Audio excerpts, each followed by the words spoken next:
Hey there, so this chapter is going to be actually fairly short. I'm going to read off names at the end of the kids that they are talking about, or the adults that they were talking about.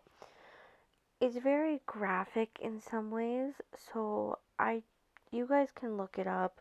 All these people you can find their information online. But I do have some homework, so, for you guys, I'm no longer in school, but if you guys are interested in more this way, it gives you a little bit of time comparatively. But anyway, let's read the book. This chapter is called Adoptees, Abuse, Addiction, and Mental Illness.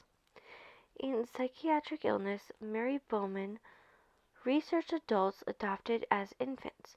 Her 1979 study of 2,323 adoptees revealed an overrepresentation of alcohol, drug abuse, and personality disorders in both male and female adoptees, and are at a higher risk of suicide. It bears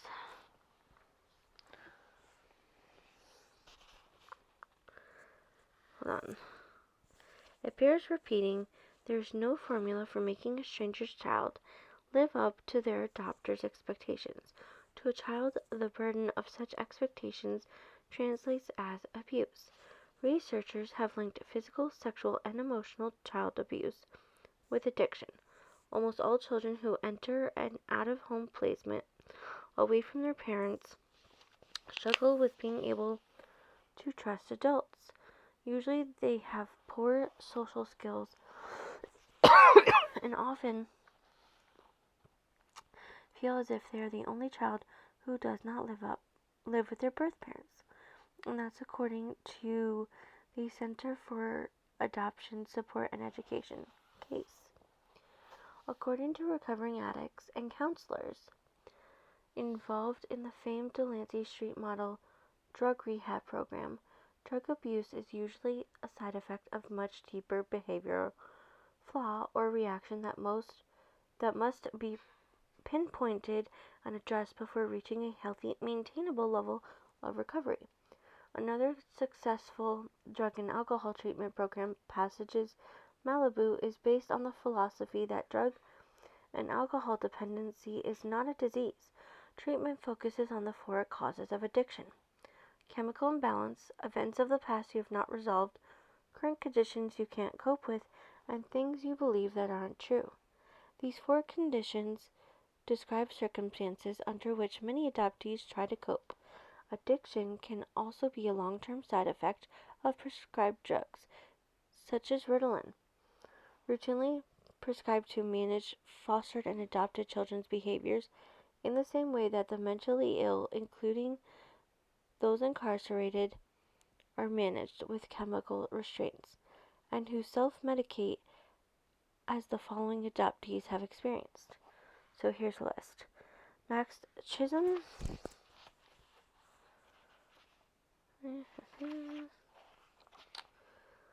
Melody DeLorenzo, Michael Daniel Dyer, Robert A.K. Chevalier, Erskine, Steve Jobs, yes, the Steve Jobs, Ronald Leo Lopez, Thomas Kent McGee, Donald Perlmutter, Noah Stone, Karen Ann Quinlan,